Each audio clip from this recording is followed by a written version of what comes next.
All right, I think we can go ahead and get started. So welcome everyone. Thank you so much for joining us today to learn about this important issue. The topic of our panel is education and the Syria crisis. We're going to be talking about the issues and solutions that are facing refugee and displaced students 10 years into the Syria crisis. I'm Jessica Roy, the digital director of Elle Magazine, and I'm moderating this panel in conjunction with the Azraq Education and Community Fund and the SYE Initiative. So before we get started, let me introduce our panelists for today. First, we have Lexi Shereshewsky. She's the executive director of the Azraq Education and Community Fund. Lexi's organization operates a non-formal education program, the Azraq Center, in the remote town of Azraq in Northeast Jordan. Many of her students missed years of school due to the conflict in Syria, and the Azraq Center is helping them catch up to their grade level and develop a love of learning that will take them through high school and beyond. In addition to providing daily education for more than 250 students, they also provide humanitarian aid to support hundreds of families in Azraq on a regular basis. Next, we have Yasmin Eltawil, who is the graduate program head for SYE Initiative and a member of SYE's leadership team. SYE helps Syrian students pursue their dreams of higher education through innovative mentorship programs that help students navigate the college system, from identifying universities to securing scholarships and formulating applications and essays. Through the support of SYE, students have secured admission to top-tier US universities, including Harvard, MIT, and more. Next, we have Mohammed, who is a nonprofit lawyer, lecturer, and trainer based in Amman, Jordan. Mohammed has consulted for a variety of international and local nonprofits in Jordan focused on refugee issues. Mohammed is a McCain Institute Fellow and also the founder of a Jordanian nonprofit initiative called Blue Umbrella for training and community development. Last but not least, we have Monica Ibrahim, who's been involved in the field of higher education for over 10 years. She began her work as an Education USA advisor for Syrian students in the US Embassy in Damascus in 2010 and continued her work remotely, advising Syrian students and refugees through 2017. Monica has worked with the Institute of International Education to create the Syria Consortium for Higher Education in Crisis, which provided more than $4.5 million in assistance to 333 Syrian students. Monica continues her work in higher education, providing college advising and admissions expertise. So that's our panel. There will be a Q&A session at the end, so please submit any questions that you guys might have using the Q&A feature on Zoom. And then hopefully you will be inspired by what you hear and want to make a donation. So we'll be putting a link in the chat where you can do so. Let's get started. So first we'll start with Lexi. You run an education center in a small town in Northeast Jordan. Can you tell us a little bit about that? Yeah, and thank you so much everybody for being here today and Jess for moderating this. I'm really excited. So we work in a rural town in Northeast Jordan where half of the population today is a Syrian refugee. And most of the families that we serve actually came to Jordan in 2013 or 2014. And I know we're talking about what all of this looks like 10 years on. So I think it's really important to remember that so many of the families that we serve have been refugees now for many, many years. Most of the families that we work with came from Syria already with low education levels and high poverty rates. And this has only become more exacerbated by the war and the trauma of being a refugee, of years of displacement. And then this year, obviously the impact of COVID. Our center was designed in 2014 when there was actually no space in Jordanian public schools for any Syrian children. And it was really kind of an emergency mode. So we wanted to create spaces and hire teachers where kids could get a seat back into the classroom. And today it has kind of transformed over time into this thriving center that reaches 250 students starting at level pre-K and employs more than 20 local staff, which we're super proud of, teachers, administrators, school staff, majority of whom are women, which I'm really happy about. And, it's a really interesting place because it's a small town. The Syrian refugees live among Jordanians, which is really important. And I think we'll get a little bit more into that later today. And it's kind of like a micro example, this small rural town in the middle of the desert, of what's going on in Jordan as a whole, of, you know, how do refugee issues impact Jordanians overall? What are the systems that the Jordanian government can create? How are those playing out on this kind of micro level? And the reality is that when you look at a small town, what you find is that the big 8 organizations are not that active. The families tend to be very underserved because they're living in a town. They're responsible for all of their own expenses, their rent, their ability to access education. And so it's really important that organizations like ours are there to kind of help on this micro level. So that sort of leads us into a question for Mohammed. So if Azraq is sort of a micro example of the larger issues facing Jordan, can you tell us a little bit about the experience of refugees in Jordan at large? What does it mean for Jordan to have so many Syrian refugees who live outside of camps? And what sort of education opportunities is the Jordanian government providing them? Yes, sure. Thank you, Jessica. So Jordan's population is around 10 million. And half of that population are refugees from Palestine, Iraq, Yemen, Libya, as well as Syria. So 80% of Syrian refugees live outside the camps in urban area, especially in the northern desert, like closing to the Syrian border, such as Mafraq or Azraq city. So however, living outside refugee camps does not necessarily mean success or stability. Jordan faces a huge unemployment rate, over 20%. And as what Lexi said, Jordan economy struggles, poverty rate is high, COVID impact. So how we can integrate and support Syrians when Jordanians are struggling themselves? So for the second part of your question related to the education opportunities that Jordanian government provides, as a result of the unexpected increase on the number of students in public school, which forced the Minister of Education to start operating on a double shift system in public school. This has affected the overall sector. Syrians at risk of a dropout teacher are often new or unexperienced. Students are placed by age, not level. So, and like the teacher are not always trained to handle learning differences in the classroom that refugee students might have. So in this situation lead to increase the number of the secondary school age children dropping out of schools. And as many of us know, the Ministry of Education cannot do it alone. And dropping out of the school program that NGOs provides are reaching very few children. So while Azraq education and community funds scope maybe will be small when you look to the big picture, but they work on fundamental and critical solution in public school, are not just providing education, also they're so they're filling this kind of gap of like dropping out program. So the logical action is to provide an education path where Syrian can stay in education system and have opportunities to higher education.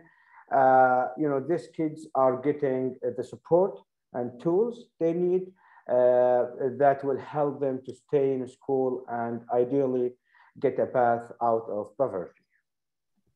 Thank you. Yeah.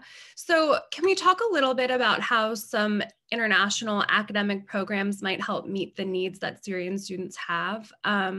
Yasmin, SYE helps students living in Syria access scholarships and entrance to universities abroad. Can you tell us a little bit about how your program works?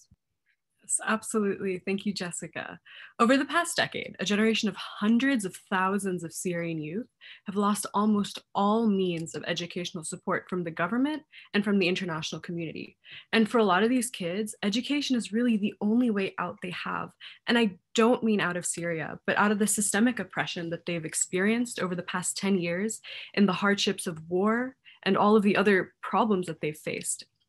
These students have to navigate the international education system by using the grit, the perseverance, the persistence, and the motivation that they've gained from living in a conflict zone to ultimately push themselves forward. And these students have taken huge emotional tolls, but they continue to push on and they continue to strive towards a better life. And they can research and they can try to find all the opportunities that come their way and to ultimately achieve their dream. But there are some hardships that come with that. And once they get over the emotional, I want to say, difficulties of living in a war zone and trying to push themselves forward, they have to face financial problems, registering for English language proficiency tests like the IELTS or the TOEFL, taking standardized college exams like the SAT or the GRE. These things take months of studying, but also months of these students' salaries. $1 is worth 4,000 Syrian pounds right now. Many can't afford to take the exams that are ultimately crucial to be able to apply to these universities. And that creates a huge barrier to entry. And this is where programs like SYE comes in. We provide these dedicated students with the one-on-one mentorship, with the financial support, with the moral support to continue to push on and achieve the higher education. Providing these kids with an education and helping them achieve it is one way that they can advance themselves, they can advance their families and the societies and communities that they live in. It takes one person to inspire another, to inspire another, to inspire another, to become the change that we all want to see in these communities that we call home. Absolutely. Yeah, well said. I'm wondering if we can look at it from the other side too. So Monica, what are some of the challenges and initiatives within the global higher education community that are helping to support Syrian refugees and students? So I think that one of the problems is that within international organizations, they oftentimes fail to include higher education in their humanitarian agenda. So typically the focus is on primary and secondary education, which of course is essential, yet they tend to view higher ed as a luxury. And of course, as we know, and as Yasmin just pointed out, higher education is absolutely essential in rebuilding Syria and in providing a way forward. So this is a conversation that has been ongoing for years at the beginning of the crisis, and it continues to really be an uphill battle. Over the last couple of years, in terms of initiatives, IIE created their peer platform, which is a comprehensive database that provides refugee students from all over the world with a comprehensive list of scholarship opportunities and resources for them to access. So there are some governmental scholarships from countries like Portugal, for example, some elite and private scholarship opportunities from private donors, and scholarship opportunities from institutions themselves. So this is a wonderful tool, but it can be very daunting to navigate. Syrian students oftentimes don't even know where to begin. And so the mentorship piece is really key. So a program like SYE that can really kind of guide students and help them to understand which opportunities make sense for them is really essential. Yeah, absolutely. I mean, I feel like even for students in the US, it can be hard to know how to apply to college and all of the tests that you need to take. So Lexi, you mentioned that it can be an uphill battle just to get your students through high school. Can you expand a little bit more on that? Well, what Monica said is exactly right about the sort of humanitarian emergency mode. When we first started, and you see this in a lot of programs in Jordan and in the region that are working with refugee populations, it was such an emergency when things started. People did not know. I mean, the fact that we're sitting here 10 years later is it's unbelievable. Still, to me, having worked in this space for as long as I have. We thought that these things were going to sort of resolve themselves fairly quickly. And so it was very much an emergency mode. How do you get kids inside the classroom immediately? And it is easier to get young kids in the classroom. It is. The parents are more, it's easier to get the parents to send the kids to school. Little kids have less barriers that keep them out of the classroom. But as time has gone on, it's very clear that you have to focus on secondary and higher education, because now we're looking at the long-term success of these students and where they're going and how they can continue to be, positive impacts on their communities in Jordan and hopefully ultimately back in Syria. So, we see in Jordan that 1 in 4 Syrian teenagers today are attending high school. I mean, that's it's really sad. And in Azraq, again, it's a rural town. You know, the further out you get, obviously the weaker the education system is. Right now in the public school, there is one Syrian girl in 12th grade. I mean, like, let that sink in. There's one Syrian girl in 12th grade. So what can we do to help encourage students to stay in school? First of all, what are the barriers that are keeping them out? For boys, a lot of times it's work. You know, our families tend to be living well below the poverty line. And if you can't put food on the table, you know, how do you kind of convince a family that it's worth it to keep their kid in school when they have the opportunity to make money?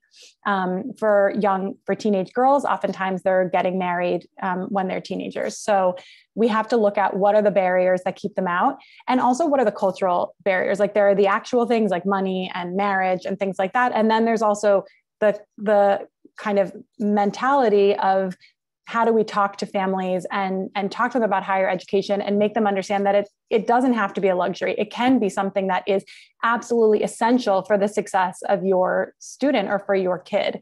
So what we've been doing in Azraq is meeting with the parents on a fairly regular basis now and talking to them about what options look like. You know, what does it look like if your kid were going to go to a university in Jordan? What does it look like if your kid were able to secure a scholarship and get access to mentorship programs like SYE or others that would help them show the way? Because like Yasmin was saying, that power of example, if we can show that it is possible to get out of the place that you're in, to leave Azraq. You know, like I said, our families came in 2013, 2014. They've been in Azraq this whole time. There's not a lot going on around there. Like, what if we showed them that it was possible? What would that look like? And so that's really what we're trying to focus on is first of all, helping to eliminate some of those barriers. And some of that comes with humanitarian aid, you know, making sure that our families have access to food, making sure that getting to school is not the issue. You know, we provide transportation, we provide lunch, you know, we try to eliminate some of those immediate barriers. And then how do we start to change the conversation and show them that, yes, you do need to graduate from high school. Yes, you do need to make it to 12th grade. And yes, there is a path for you to get to college if you work really hard, if you show that grit. And what's so great about our program is that because we are a non-formal education program, our students also go to the public school and they choose to come to us. So they're choosing to kind of participate in these two programs, which already is putting them kind of a step ahead. And we've seen it this year, especially during COVID, that you know, the schools have been closed for an entire year in Jordan, and they have continued to be dedicated with our distance learning program, showing up, submitting assignments, participating, whether that's on WhatsApp or in, you know, handouts and things like this.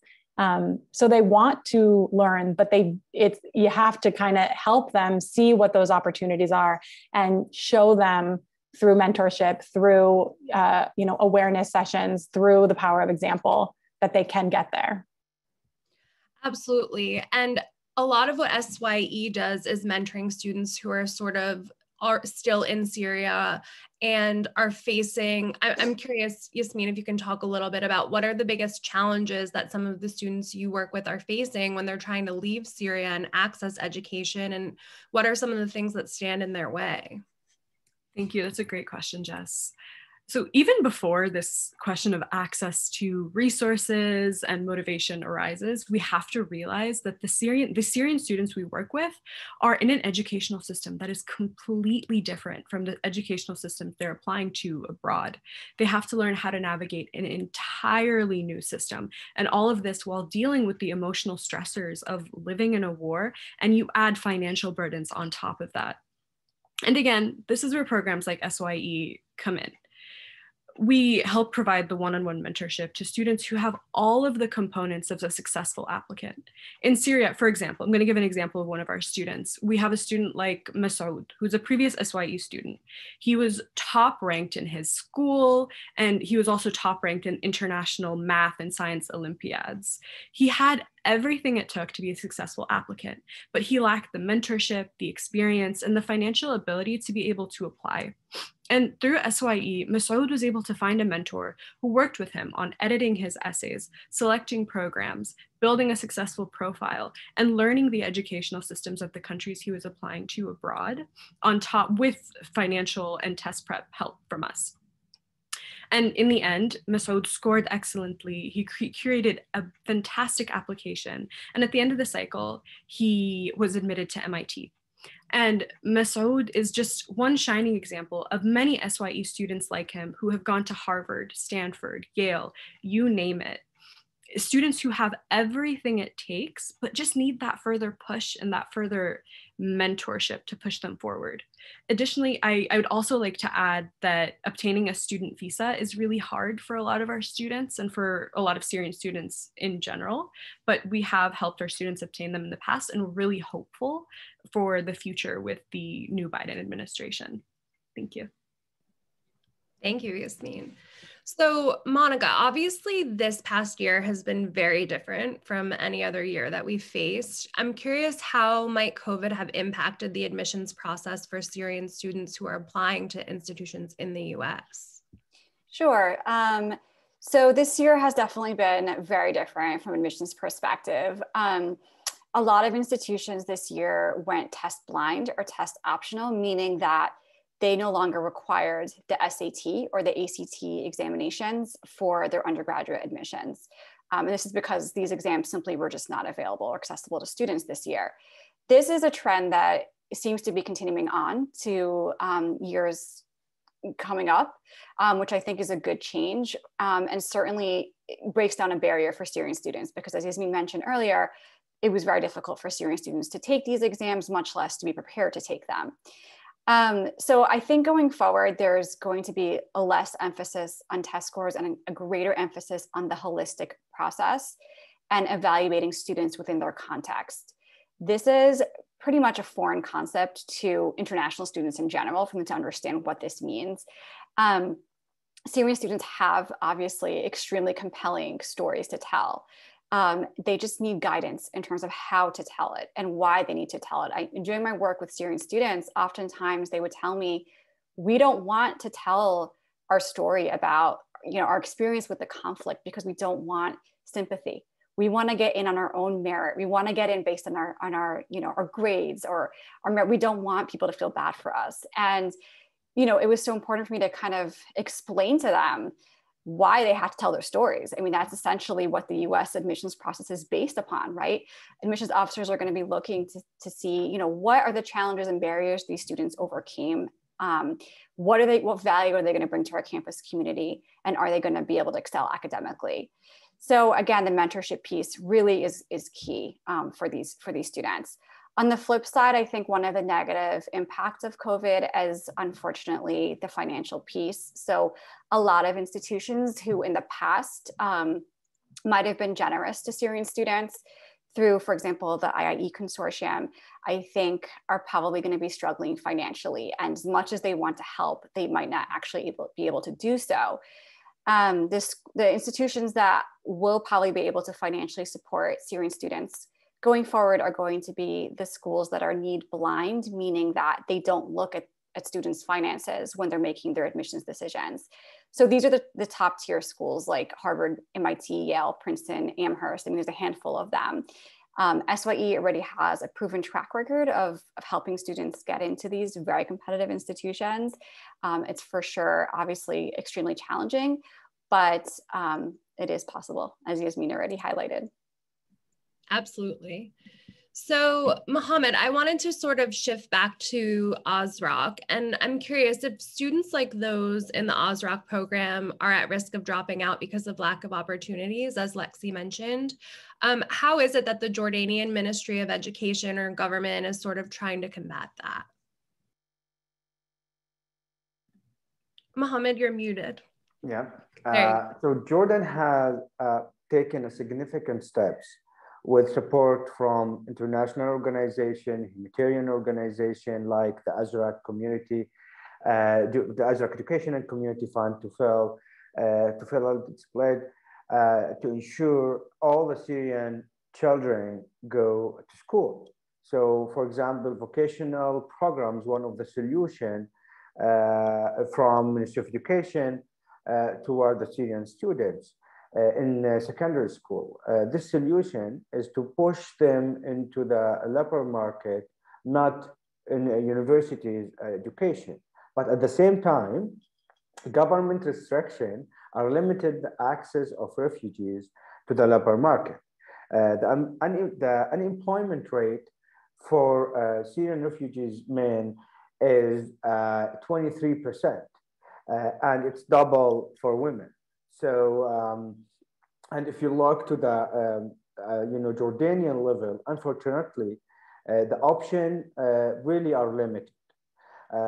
But receiving an education opportunities increase the chance of getting a scholarship and completing their study, whether inside or outside Jordan, and access in the future life, and expanding the opportunities to get a job. The Jordan government is trying to expand the job permits and sectors for job permits, but especially with the COVID, this is a challenge. Our economy was really badly hit, like the rest of the world, but we were already suffering. So that's why a program like the Azraq Center provide, as I mentioned earlier, consider a fundamental and critical solution, and most important, provide hope for them. Yeah, so let's sort of transition into a more hopeful conversation. So clearly there are a lot of challenges here, but Yasmin, SYE students are hearing back from colleges right now. So can you tell us a little bit about some of the successes that you're hearing? Absolutely, thank you. So to Mohammed's point, the opportunities in the region are limited, which is why we focus our efforts on finding our students academic opportunities abroad. And this year we were actually seeing really interesting universities and scholarship programs offering acceptances to our students. In our SYE undergrad Syria and Iraq program, we have students with full scholarships at universities like the University of North Carolina, Vanderbilt, Rice, Duke Kunshan, Amherst, Middlebury, among many, many others. And we're actually looking forward to the April 6th date coming up, which is when a lot of universities release their decisions. If you want to follow our page on Facebook, and Instagram, if you want to be updated on that. We also launched our pilot SYE grad program this year. And there we have interviews to the SYE Foundation and Chevening, which are incredibly prestigious and competitive scholarships. We also have a DAD scholarship to Germany, another very competitive scholarship, full scholarship to Italy at the University of Padua, and many other acceptances all over the world. And I'd again like to share one story that touched my heart about a student named Hussein. So Hussein was actually from our first ever SYE class in 2015. And he was an incredibly motivated student. Again, like Masoud, just needed that extra push, mentorship, financial support. And he knew that he couldn't find what he wanted for his desired program of choice in Syria. So he applied to universities abroad through SYE.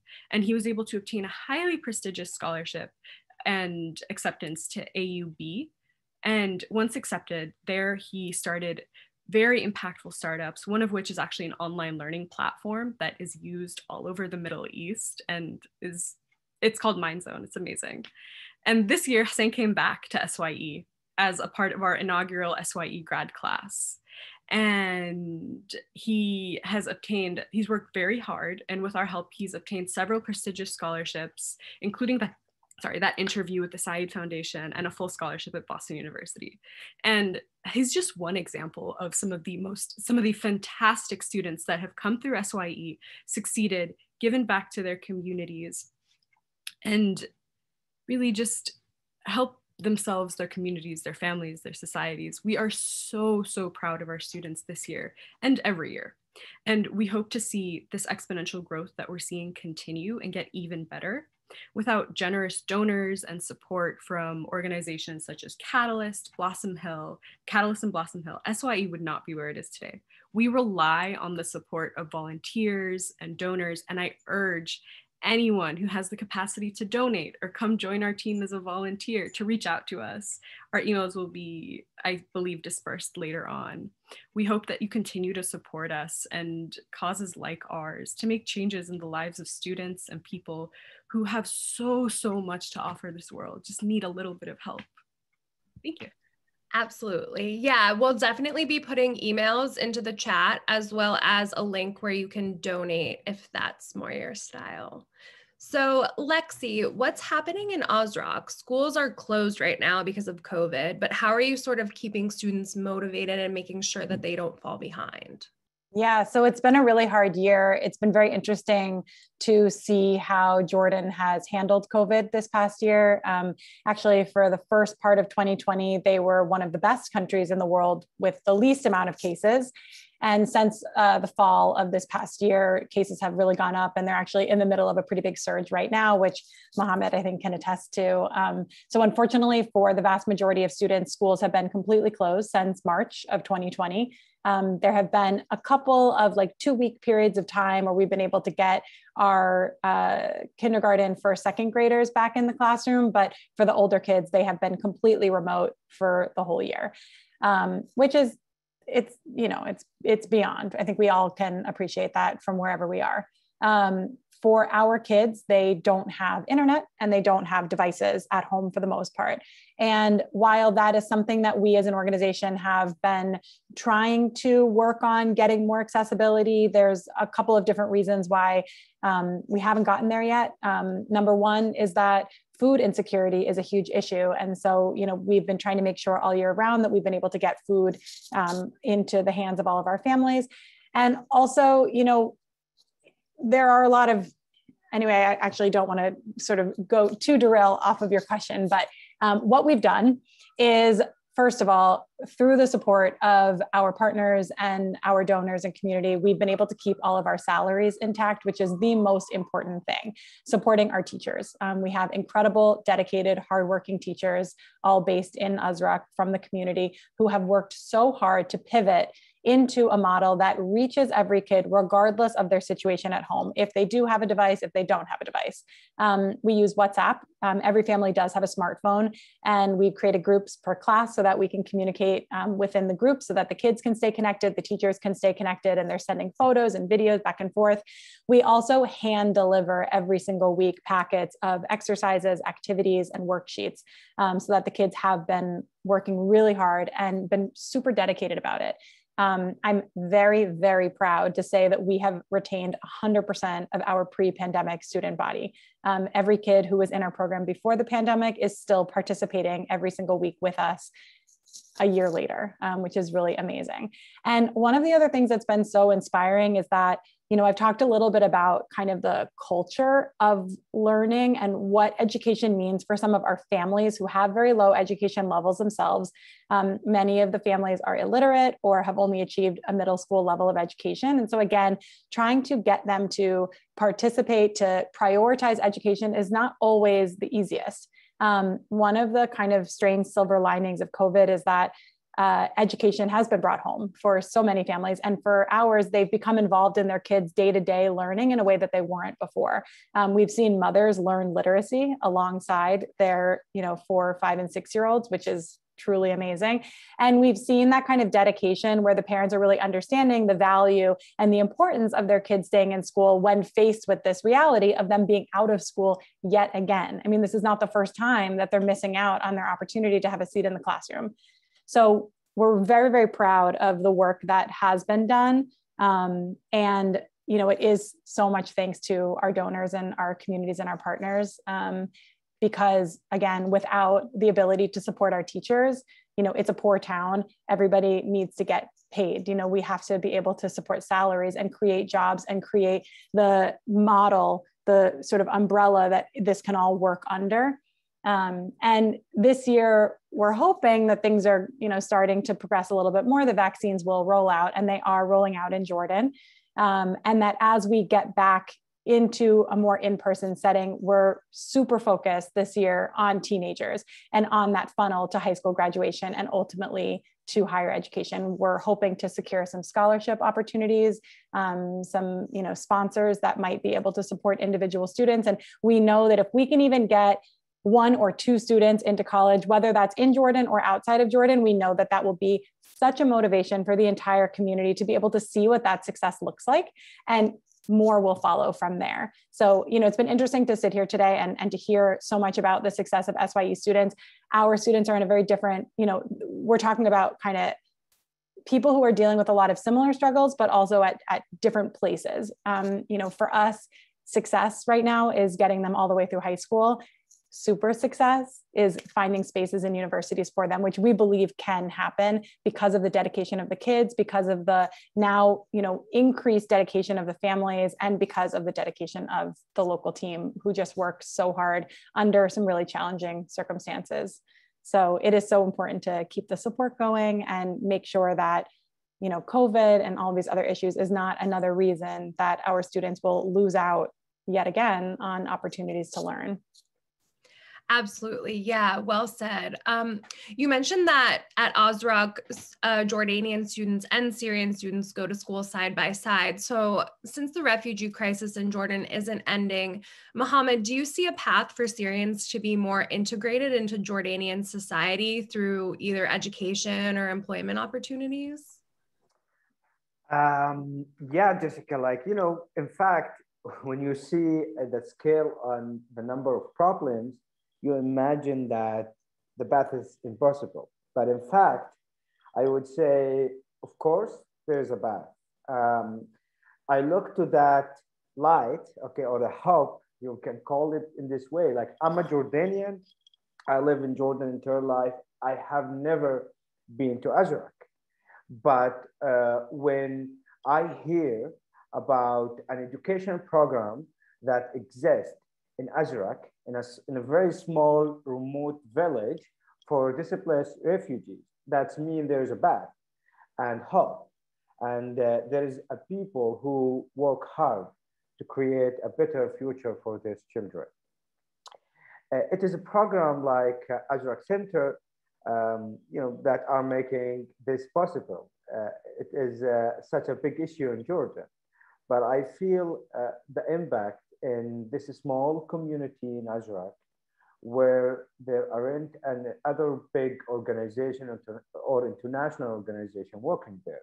A program like Azraq Center is promoting social cohesion between Syrian and Jordanian by creating opportunities where they can study and also learn together. That will be really important as Jordan move forward, because it is clear, that Syrians aren't going back home. So, finally, a program like Azraq Center gives refugees option in life, such what any one of us have. So they can go to college, they can study abroad, or even have a skills to open doors for immigration and improving livelihoods. Yeah, thank you. Absolutely. So obviously now that we have a new administration in place in the US, I'm curious, Monica, how might the Biden administration's new immigration plan positively impact Syrian students when it comes to complicated things like the visa application process? That's a great question. So up until now, when students would apply for the F1 visa, they would have to demonstrate that their intent is not to immigrate to the United States, but that they're planning to complete their studies here and then return back to their home countries upon completion of their studies. And oftentimes they were required to demonstrate ties to their home country. Of course, this was virtually impossible for Syrian students, given the circumstances. So as a result, it became extremely difficult for them to obtain their visas. However, with the Biden administration's new immigration plan, it includes provisions for permitting dual intent for F1 visas, which would place less of an emphasis on the non-immigrant portion. And so they would no longer be basically required to demonstrate that their intent is to return back to Syria. So hopefully, we'll have to see what happens. We're still a long ways away from this actual plan being implemented, but I'm hopeful that this could potentially eliminate one of the major barriers that Syrian students have to overcome to get to the US. And I'm also hopeful that universities in the US will be able to reopen in person in the fall, and that we'll be able to welcome Syrian students back to US campuses soon. Absolutely. Thank you, Monica. So now I'd love to open it up to some questions. Again, you can use the Q&A feature on Zoom to submit any questions that you want. We've already gotten a couple of really good ones. So I'm going to just pick a few, ask them, and then panelists, you guys can respond. Feel free to chime in as you want. So let's see. The first question comes from Jack Dickey. He wants to know if the hope for these programs is that students who leave the Middle East to attend colleges, will they return upon graduation, or is it for them to sort of like start over in the US, or both? I think, Yasmin, that's a good one for you.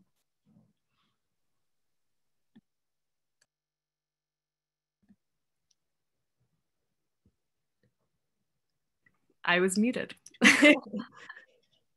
Absolutely.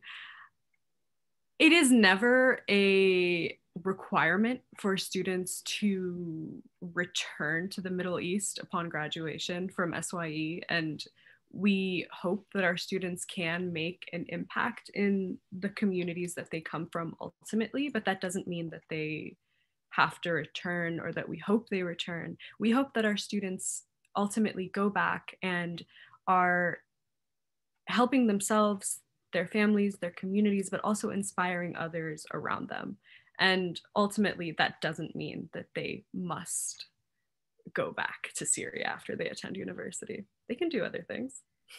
Got it. I would say also for us in Azraq, I mean, the kind of average time span that a person, I think statistics say that the average time span that a person is a refugee is something like 18 years.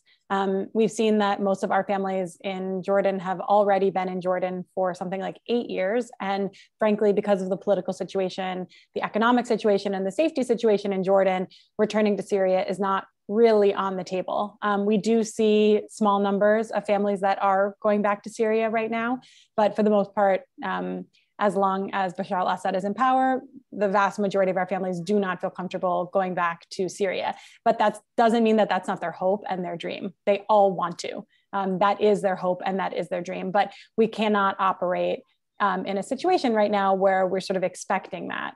We expect them to stay in Jordan. And so the question is, how do we improve their situation in Jordan? And I do think it's a very interesting question about, you know, if you do get the opportunity to leave the region, you know, do you fully start over or do you return? And I think that's really based on the individual and what opportunities they have.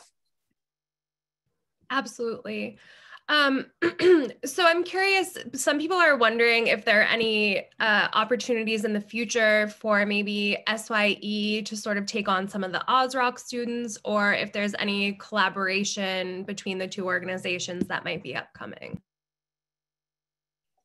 We hope so. It's been so fun to work on this event together, and SYE has so much expertise in terms of building mentorship programs, and we've been picking their brain a lot as we start to build our own. And whether that's, you know, getting access to SYE's mentors or curriculum for mentorship, we think that there's so much value in cross collaboration between nonprofits, especially small ones like ours. I mean, we don't have a ton of resources, and we are all doing such important and impactful work. So, you know, we would love to be working more together. And I am sure that as things progress this year and we have the opportunity to get a little bit more in person and working more closely with our teenagers again, that we will be hopefully getting some expertise. Great. So we're also getting a couple of questions about what happens upon graduation for a Syrian student who might study in the US. Does SYE have partnerships with specific US universities to find jobs or mentorship for navigating during college or post-college life? And what supports are sort of in place to support students after they're enrolled and are living in the US for usually the first time?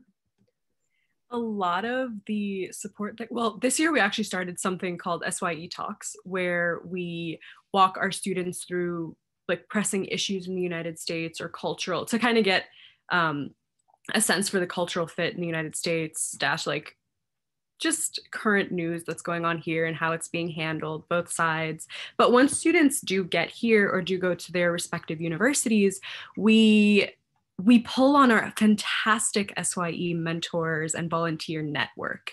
We support each other in whatever way possible. We try to connect create bridges and networks where students they know who to talk to if they need help with this major or this job or this, whatever you want to call it. And we also implemented SYE grad this year, which is where we help students apply to grad schools. So I guess that's post-graduation. But when it comes to jobs, and we usually pull on our SYE network or try to, but we're all here for each other. That's what I'm trying to say. Got it. So another good question that we have here, maybe from Mohammed, is if there's a middle ground for opportunities for sort of more skills-based learning, like vocational training or associate degrees, anything for Syrian refugees in Jordan specifically that might work for people who don't necessarily have the money to go into that like higher education field, but are interested in still expanding their education opportunities. Yeah. So, just to go back for the Jordanian education system. So when you have 10th grade, you're going for vocational training, or you complete your study, you're going to higher education than the college.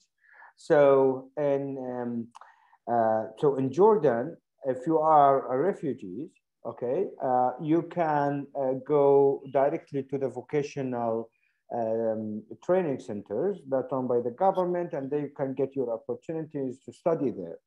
But also, as what we was talking about on our conversation earlier, the opportunities is so limited. So even when they start, completing their vocational program, they're struggling in the market, in the labor market at all. So this is kind of the big challenges that face them. And also just to keep in mind that even the job that are open to refugees, so especially Syrian refugees, are limited. So there's a list updated by the government. They allow them to work on, for example, in agriculture or some certain jobs. So this is kind of the only opportunities for Syrian to, after when they finish their vocational, unless they have their own small businesses where they can practice their vocational, skills there. So this is kind of the options that face Syrian here in Jordan. I would also build on that a little bit. In Azraq, there is a fairly thriving informal work economy. So there are a lot of people that are working in small businesses, whether with job permits or without job permits.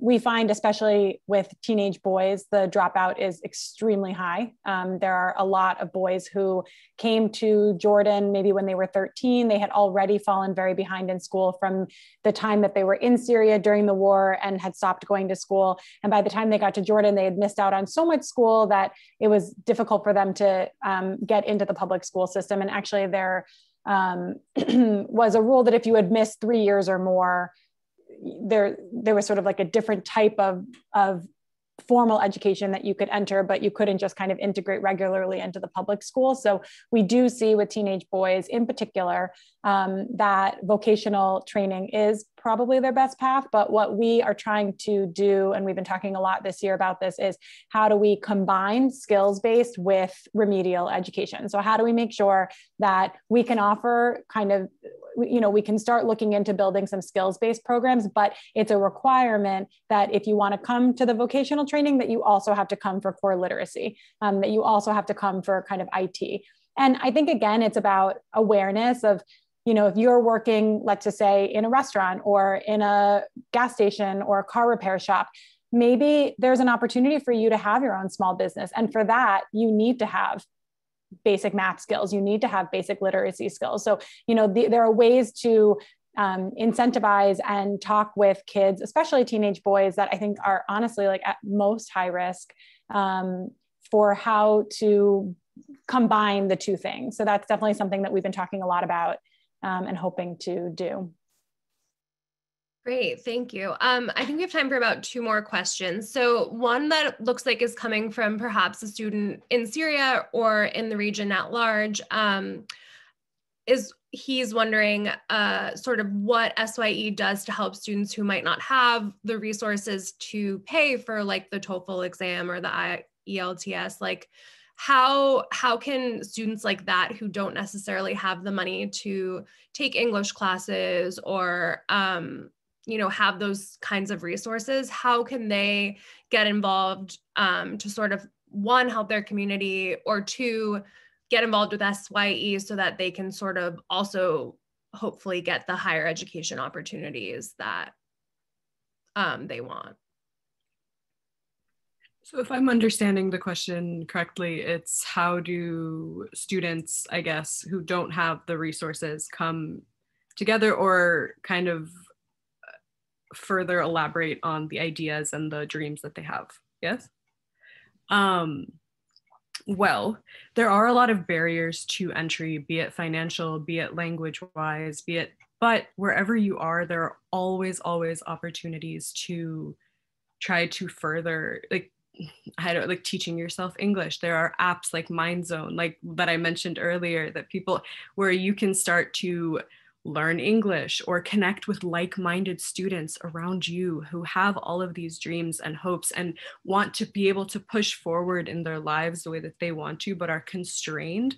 And my best advice to you is to band together with those students and to achieve your dreams by putting your ideas together and your, I guess, resources together and calling upon these organizations, send SYE an email, send Azraq an email, ask us, ask whatever foundation you find, be out there, be proactive, do your research. The worst that can happen is someone says no to you.